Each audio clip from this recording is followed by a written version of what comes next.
শুভকামনা নিয়ে একটা গল্প বলে আমি 6 নম্বরে যাচ্ছি।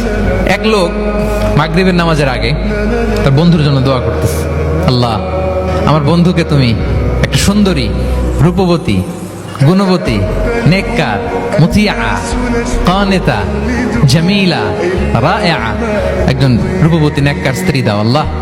কতদিন ধরে তার বিয়েটা ঝুলে আছে, আল্লাহ তুমি ব্যবস্থা করে দাও, সুন্দরী নেককার আল্লাহওয়ালা। তো সে তো তার বন্ধুর জন্য প্রাণ ভরে দোয়া করতেছে, আর তার স্ত্রী ওয়াইফ পাশেই ইফতারি রেডি করতেছিল। এই দোয়া শুনে মহিলা তো তেলে বেগুনে জ্বলে উঠছে, দৌড়ে আসে বলছে, এই তুমি কিসের দোয়া করো, রাখো।